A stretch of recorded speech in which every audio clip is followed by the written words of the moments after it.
I found the photograph 3 weeks after my grandfather's funeral. It was tucked inside an old engineering notebook in his desk, the kind with grid paper and faded ink, smelling of decades and secrets.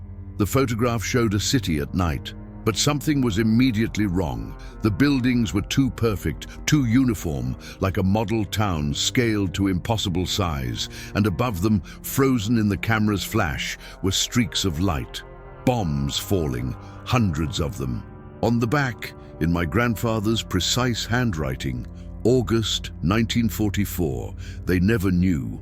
I turned it over again, studying the unnatural symmetry of the streets, the strange precision of everything. Who never knew what? My grandfather had been a civil engineer before the war. After it, he never spoke about what he'd done. Not at family dinners, not when my father pressed him, not even in the hospital during those final morphine-loosened weeks when most secrets come spilling out. He would only say, "I built things, that's all." But this photograph suggested something else entirely. The notebook contained sketches, architectural drawings of warehouses, factories, rail sidings, all rendered with obsessive precision. And underneath one sketch, Decoy Site 7B, operational June 1944. Decoy. The word hung in my mind like smoke. I thought of the bombs falling on buildings that served no purpose. I thought of the crews who'd flown those missions, believing they were striking German industry.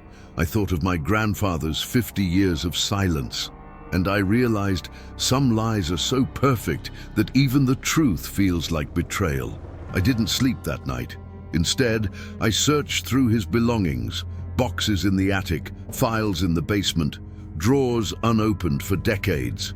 At the bottom of an old trunk, wrapped in oilcloth and sealed with cracked wax, I found blueprints, official drawings stamped by the Reich Ministry of Armaments, plans for an entire industrial complex that had never existed, a phantom city built to burn.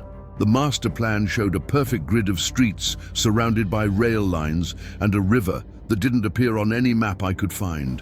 Individual buildings, factories with false smokestacks, warehouses with hollow interiors, housing that would never house anyone, and then the lighting system. That's when I understood the genius of it. This wasn't just a decoy, it was a performance. Every night this fake city would come alive. Lights in windows, smoke from chimneys, the glow of furnaces that produced nothing. Allied reconnaissance would photograph it, confirming what intelligence suspected. A vital target. The bombing runs would follow, all to destroy a lie. I spread the blueprints across the desk next to the photograph. This wasn't just history. This was a secret that had outlived everyone who knew it. My grandfather had carried it to his grave, but he'd also left it behind, as if he wanted someone someday to understand. Each bomb in that photograph represented a crew who'd risked their lives. Each one represented intelligence analysts confirming this place's importance. Each one represented perfect deception. My grandfather had been the architect. The question wasn't whether he'd done the right thing. War doesn't allow such simple judgments. The question was, how many real cities had been spared because the Allies bombed ghosts? Outside, dawn was breaking. I made coffee and returned to the study, surrounded by my grandfather's secret. Some truths demand to be told even if they arrive 80 years too late, especially then. The Imperial War Museum's archives were a basement in South London with fluorescent lights, and a researcher named Martin who looked like he hadn't seen sunlight in months. I'd called ahead asking about decoy sites during World War II. Martin pulled a thin folder labeled Deception Operations, 1940-1945. Most people want to know about the Blitz, he said. But the decoy program? That's the war nobody remembers. Inside were a few typewritten reports, aerial photographs, and a memo. Halfway down, I found it. Decoy Site 7B. The report described a bombing raid on what intelligence identified as a major synthetic oil facility in Western Germany. Target destroyed with high confidence, secondary explosions observed, but a margin note added in 1947. Post-war survey, no industrial facility at these coordinates, purpose unknown. They never figured it out. I said quietly. Martin's expression shifted, curiosity turning sharper. I told him everything. The photograph, the blueprints, the lighting system designed to mimic industrial activity. Martin listened without interrupting. "Do you know how rare this is?" he said finally. "We know about British decoys. We built hundreds, but German decoys, we have almost nothing." He picked up my photograph, studying it intently. "If this is true, your grandfather was part of one of the most successful deception operations of the war, and nobody knows about it. Why hide it so completely?" Martin tapped the image of falling bombs. "After the war, everyone wanted to believe we'd won through superior intelligence. But admitting that dozens of raids hit empty buildings, that we'd lost aircraft and crews chasing German lies that would undermine everything. So they buried it, filed it under targets of uncertain value, and moved on. By the time anyone thought to investigate, everyone involved was dead or retired." Martin pulled out aerial photographs from 1944, 3 images of the same location, weeks apart. The first showed intact factories. The second showed bomb damage. The third showed the site rebuilt. "We assumed they were repairing it," Martin said, "but look closer. The buildings weren't quite the same. The angles were slightly different." "They weren't repairing," I said slowly. "They were resetting it." Martin nodded. "A target that could be destroyed and rebuilt indefinitely, drawing bombers back again and again." He wrote an address on paper and slid it across the table. "There's a man in Berlin, former Stasi, now a private researcher. If anyone has German records, it's him." I took the paper. The archive had given me confirmation. Now I needed the story behind the blueprints. Helmut Kreiser's apartment in Berlin was meticulously organized, bookshelves on every wall, filing cabinets in corners. He studied my blueprints in silence. When he looked up, something had shifted in his face. "Your grandfather was part of Operation Nebelstadt," he said quietly. "Fog City." He pulled out a folder, showing me a personnel roster. "My grandfather's name, Special Construction Battalion Group 7. It began in late 1943, Helmut explained. The bombing was destroying real industry faster than it could be rebuilt. They needed to draw Allied attention away from critical targets. So they built a fake city. One masterpiece, rather than many mediocre attempts. He showed me a map, a remote location near the Ruhr, close to rail lines and a river. 8 months to build. They used forced laborers, kept segregated so no one saw the whole picture. And the lighting system? Helmut smiled coldly. The genius of it. Complete electrical grid, generators on precise schedules. Lights timed to mimic shift changes. Smoke generators producing the right color for different industries. He pulled out another photograph. They even had people living there. Maybe 100. Engineers, maintenance workers. A company town for a company that produced nothing. I looked at the personnel roster again. "Are any still alive?" Helmut shook his head. "Your grandfather was good," he said. "British intelligence identified Nebelstadt as high value from June 1944 until war's end. It drew over 300 bombing sorties. 300. Did it work? Did it save real targets?" Helmut's expression darkened. "We know the Allies diverted resources. Real factories continued production longer than they should have. But proving direct causation? Impossible." He paused. "What I can tell you, the people who planned it believed it would work, and they built it with enough precision to fool the most sophisticated intelligence apparatus in the world, including my grandfather. Your grandfather did what he was ordered to do. In wartime, that's not a moral judgment. It's survival, but I wasn't sure that absolved him." Helmut went to the window. "There's one more thing. Nebelstadt wasn't the only one." My breath caught. There were others. Not as sophisticated, but they existed. Your grandfather's design became the template, copied, adapted, integrated into Cold War deception doctrine on both sides. He handed me an envelope. "Copies of everything I have. Your grandfather left those blueprints for a reason. He wanted the truth to survive him." I left carrying documents that felt heavier than paper should be.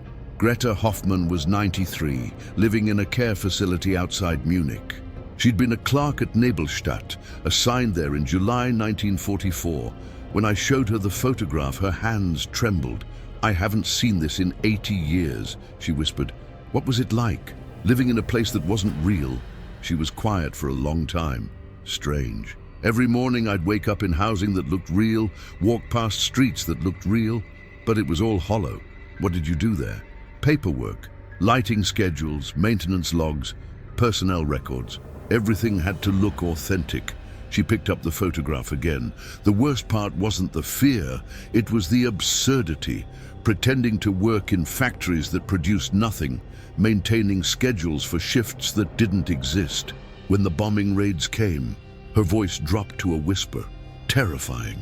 Even knowing the buildings were empty, even knowing the bombs were falling exactly where we wanted, it was still terrifying. She looked away. 3 people died. Direct hit on a shelter in January 1945. After that, they evacuated most of us. "Did you ever wonder if what you were doing was right?" Greta's eyes were fierce. "Every single day. But what was right? Letting the Allies bomb real factories where real people worked?" She paused. "I knew people who died in real bombing raids, and I knew every bomb that fell on Nebelstadt was a bomb that didn't fall on them. So it was worth it." "I didn't say that. I said I understood the logic." "Understanding and believing are different things." She handed the photograph back. "After the war, I never told anyone. How do you explain you spent 9 months maintaining a ghost?" "Why tell me now?" Greta smiled sadly. "Because I'm 93, and soon I'll be the last person who remembers, and your grandfather left something behind that needs to be understood." She squeezed my hand. "The war was full of lies. Some were evil, some were necessary, and some, like Nebelstadt, were both at once." Before I left, she said, "There was an engineer who maintained the lighting system, Wilhelm Brandt from Hamburg. He left journals, University Archive in Hamburg. Find them. He understood what we built better than anyone." The University of Hamburg's archive took 2 days to retrieve Wilhelm Brandt's boxes from deep storage. 3 boxes, smelling of mold and forgotten time. The 3rd box contained 5 leather journals filled with precise handwriting. I opened the first one, dated June 1944. Assignment confirmed, Project Nebelstadt. Purpose, deception operation. My role, electrical systems. I accepted because I have nowhere else to go. The entries started clinical, technical observations, calculations, but the tone shifted. July 28, 1944, first test of full lighting tonight. Watched from the control bunker as the city came to life. It looked so real I forgot it was empty. This is what it must feel like to play God. August 15, 1944. First bombing raid. We sheltered while bombs fell on buildings designed to be destroyed. Afterward, assessed damage. The decoy worked perfectly. Then I found the entry that stopped me. November 11, 1944. Conversation with the chief engineer today. My grandfather. He asked if I regretted this assignment. I told him I regret nothing and everything simultaneously. He understood. He said, "That's the definition of wartime engineering. Building things you're proud of for purposes you can't defend." We stood watching the city lights come on, and neither of us said what we were both thinking. This is the most honest thing we've built, because it admits from the beginning that it's a lie. I read that passage 3 times. The most honest thing we've built, because it admits it's a lie. Was that how my grandfather had justified it? The later entries grew darker. December 1944. Every night I repair something, and every night bombers come because of my work. I've become very good at not thinking about the crews who fly here believing they're hitting real targets. January 1945. 3 workers killed today. I knew 1. Survived Berlin raids, thought a fake city would be safer. The logic was sound, the outcome was fatal. The final entry was brief, April 28, 1945. Tomorrow we dismantle everything. The war is ending. Nebelstadt will cease to exist, not because it was defeated, but because it's no longer needed. What I've learned, it's possible to build something perfect that serves only deception, to take pride in that perfection while knowing it's fundamentally hollow. The chief engineer asked what I'll do after the war. He said, "We'll build real things again." But I'm not sure that's true. I think what we learned here is that there's no difference between real things and fake things if they're both built well enough. And that's knowledge I wish I didn't have. Wilhelm had understood something fundamental, and my grandfather had shared that understanding. They'd built perfection in service of emptiness, and neither of them ever recovered from knowing how well it worked. James Rutherford was 96, living outside Oxford. He'd flown the Lancaster bomber that hit Nablestadt on August 23, 1944. When I spread the photographs across his table, he studied them with focused intensity. "This is what we briefed on," he said. "High-value target, synthetic oil facility. We were supposed to destroy it completely. Do you remember the raid?" "I remember every raid." His voice was quiet. "We took off at dusk, clear weather. We could see the target from miles away. Lights, smoke, everything exactly where intelligence said it would be." He traced the map with his finger. "We dropped our payload at 2300 hours. I saw the bombs hit, saw the explosions. It looked like a good run." He looked up at me. "Are you telling me that was fake?" "Yes." Long silence. "How many raids total?" "At least 300. James walked to the window. "Do you know what I've carried for 80 years? The knowledge that I dropped bombs on people, workers, families. I knew it was necessary, but I also knew what those bombs did." He sat back down heavily. "After the war, I couldn't look at maps the same way. Couldn't see coordinates without thinking about who'd been there when the bombs fell." He picked up the photograph. "And now you're telling me that at least one mission hit nothing. No workers, no families. Just empty buildings designed to burn." "Yes, Christ." He was quiet for a long time. "Part of me wants to be angry. We risked our lives bombing something that didn't matter. But mostly, I'm relieved. Because if it didn't matter, I didn't kill anyone that night." His daughter put her hand on his shoulder. "Dad carried photographs after the war. Reconnaissance images of places he'd bombed. He'd look for people in the streets, trying to see who'd been there." James nodded. "I needed to face what we'd done. But this photograph is different, just buildings, empty buildings, burning because that's what they were built for. Does knowing it was fake change anything?" James thought carefully. "The danger was real, the fear was real, but the meaning, yes, that's different." He opened Wilhelm's journal, reading slowly. "This engineer understood something. I'm only understanding now. The work was real, the purpose was false. Both can be true simultaneously." "Before I left," James said, "the men who built that city, your grandfather and that engineer, they found a way to draw violence toward emptiness instead of toward life. That's not heroic, but it's not evil either. It's just what war makes us do, the best bad choice when there are no good ones." Michael Hastings had identified Nebelstadt as a target for Bomber Command. He died in 2003, but his papers were at the Churchill Archives in Cambridge. Inside his files, aerial photographs, intelligence assessments, damage reports. June 1944. Visual indicators confirm active industrial production. Recommend immediate inclusion in strategic bombing priorities. Report after report confirmed successful strikes on what they believed was a vital target. But near the bottom, I found a memo from a junior analyst named Robert Graves, dated March 1945. "Sir, regarding Site 7B, I wish to document concerns about assessment reliability. 9 months of targeting, 23 major raids, consistently high damage reports.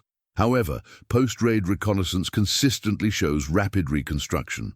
Estimated repair capacity seems inconsistent with known German resource limitations. Additionally, recent photographic comparison reveals anomalies. Building positions show minor variations between raids, suggesting reconstruction rather than repair. Smoke patterns follow precise temporal patterns, unusual for stressed industrial facility. Recommend secondary assessment before continued resource allocation. Below this, in different handwriting, Hastings' response. Recommendation noted but not accepted. Site continues to show signs of activity. Rapid reconstruction indicates strategic importance. Continued targeting justified.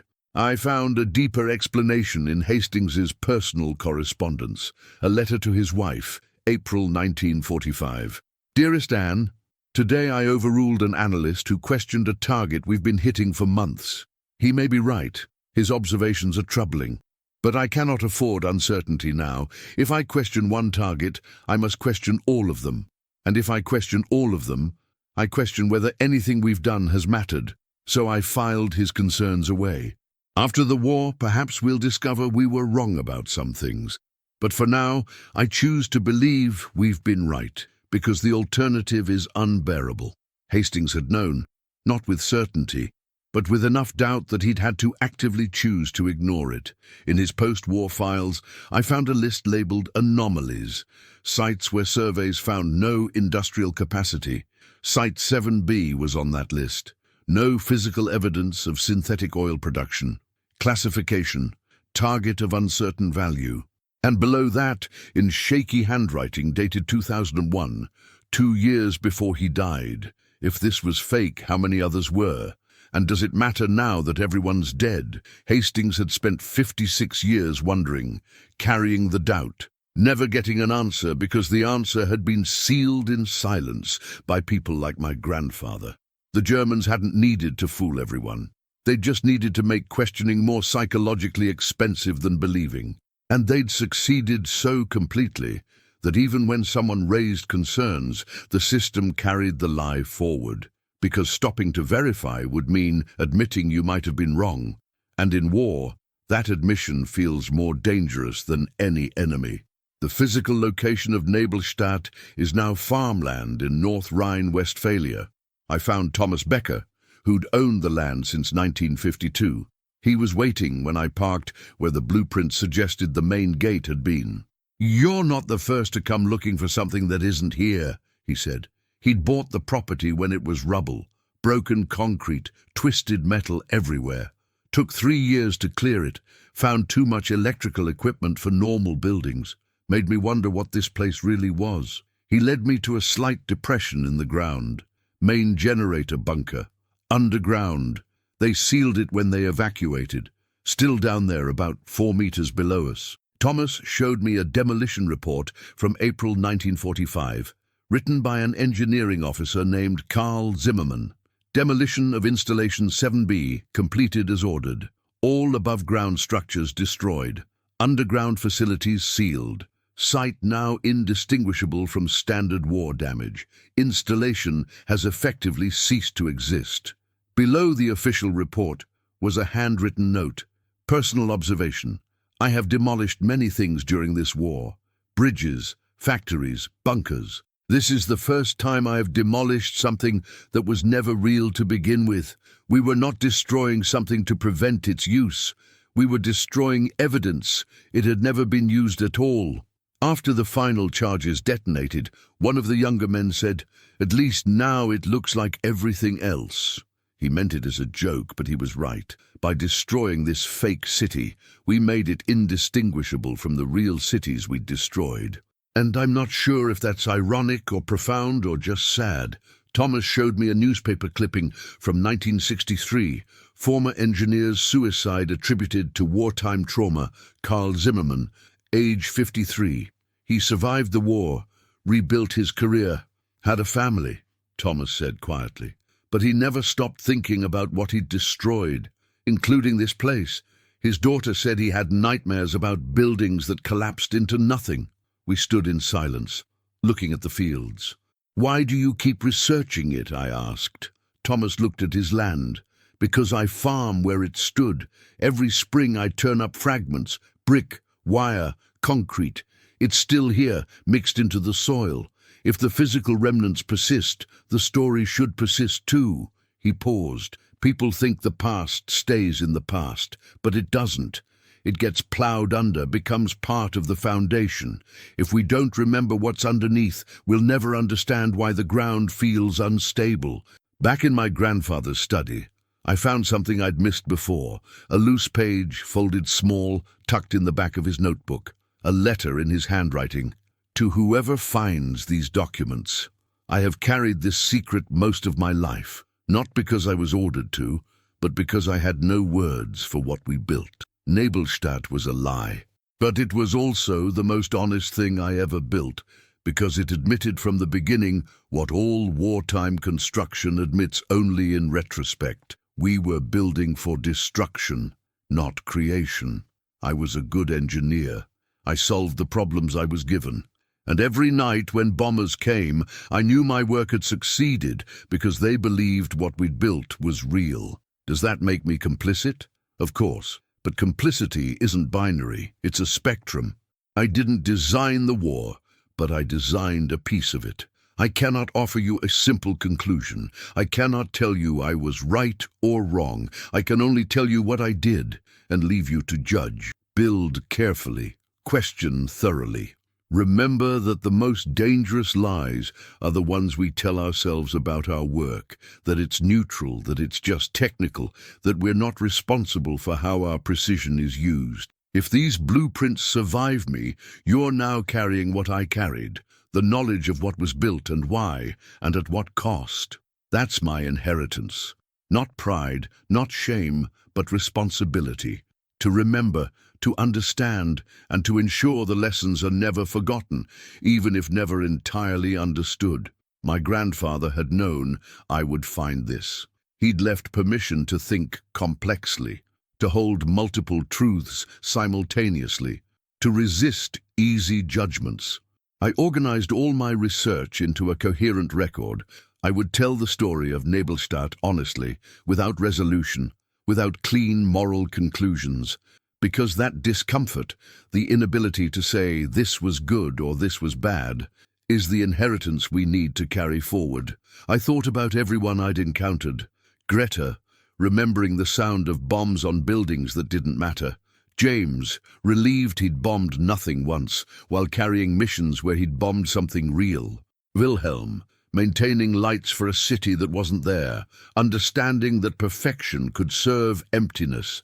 Thomas, ploughing fields that still contained fragments of lies. Hastings, spending 56 years wondering if he'd been fooled, choosing belief over unbearable doubt. And my grandfather, spending 50 years after the war, building real things, bridges, hospitals, schools, as if construction could compensate for having once built deception. Maybe it could. Maybe the work we do after our mistakes is how we make peace with them. Maybe remembering isn't about judgment, but about carrying forward the complexity, refusing to simplify what can't be simplified. I closed the notebook and left the study. Behind me, the blueprints remained, still precise, still describing a city that existed completely and not at all. Some truths exist in the space between what happened and what was remembered, between what was built and what it meant, between the precision of our work and the emptiness of our purpose. The only way to honor them is to refuse to look away, even when looking hurts. The war ended 80 years ago, but Nebelstadt is still burning, in archives, in memories, in the questions we carry about what we're capable of building and why. My grandfather knew that. That's why he left the blueprints. Not to hide the truth, but to ensure someone would find it and decide whether to carry it forward or let it fade into the darkness that eventually claims all secrets. I chose to carry it forward. This is that story. This is what was built when the world demanded deception. This is what remains when the lies are finally told. The city that never was. The bombs that fell on nothing. The perfect lie that saved lives by drawing death toward emptiness. And the people who built it, maintained it, bombed it, and carried its weight long after it ceased to exist. Some called it deception. Some called it strategy. My grandfather called it the most honest thing he ever built, because it admitted from the very beginning that it was a lie.